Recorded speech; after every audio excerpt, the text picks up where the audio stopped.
não se preocupem quem chegou depois, que está tudo gravadinho, beleza? Vai ficar tudo gravado para vocês reverem, anotarem, conferirem as fontes, as referências, sem problema nenhum. Muito bem. A narrativa antiga não continha, portanto, a menção à arca, que foi inserida nesse texto pelos redatores posteriores. O fato de a arca ser, em algumas passagens, chamada de a Arca da Aliança de Javé e ser transportada pelos sacerdotes aponta igualmente para uma data posterior dessas inserções. Como eu falei, o fato de relacionar os sacerdotes à arca é uma luz que tem que acender na gente de que isso realmente pode ser um texto pós-exílico, sacerdotal. Ok? Porque elas associam, por sua vez, o conceito deuteronomista da Arca da Aliança e a insistência do papel dos Kohanim, ou seja, os sacerdotes, característico da tradição sacerdotal. Ok? Isso é muito importante. Ao comparar o papel desempenhado pelos sacerdotes em Josué 3 e 4 àquele atribuído aos levitas no texto de Crônicas, podemos detectar um conflito ideológico entre os sacerdotes arônicos e os levitas. Então, há uma rivalidade subjacente que vai aparecer nessas diferenças, junto com outra questão. Quem era responsável pela arca e seu transporte? Então, você vai ver que em Josué são sacerdotes, em Crônicas são os levitas.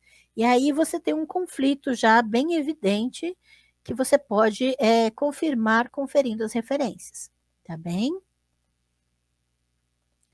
Em Josué 6, que descreve a queda das muralhas de Jericó, a situação é quase idêntica àquela descrita em Josué 3 e 4, visto que a maior parte dos versículos que mencionam a arca está associada aos sacerdotes.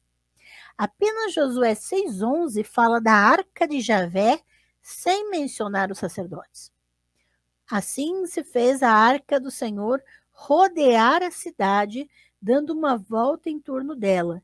Então o povo voltou para o acampamento, onde passou a noite. Este versículo faz parte da narrativa antiga, porém, como demonstrou Birbenstein, a menção a Arca de Javé provavelmente substituiu uma lição original. Por quê? Todas as ocorrências dessa raiz rodear em Josué 6 dizem respeito ao povo. Portanto, nós podemos considerar que o mesmo é igualmente válido para o versículo 11. Então, quando a gente volta para perceber aqui no versículo 11, gente, quem está rodeando ali não é a arca. Se em todas as outras ocorrências o verbo aparece só relacionado ao povo, então veja que isso também pode ter sido inserido depois.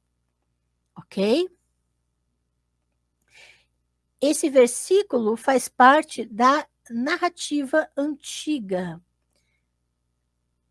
Ok? Mas com essa mudança. A inserção da Arca de Javé no relato antigo seria, assim, uma tentativa de introduzir a arca na história da conquista de Jericó, devido à sua função militar. Os acréscimos nos versículos 7 e 11 visam atribuir a destruição de Jericó não ao povo, mas à presença de Javé no interior de sua arca.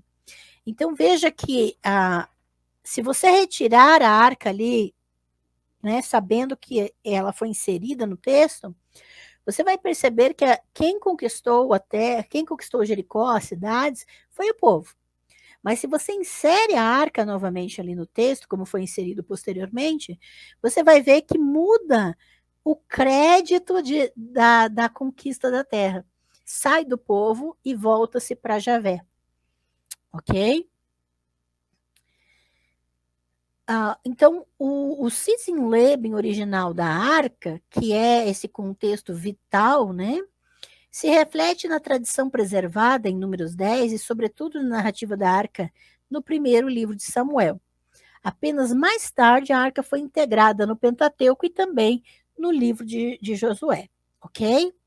Só para entender que nesses outros textos ela foi inserida posteriormente.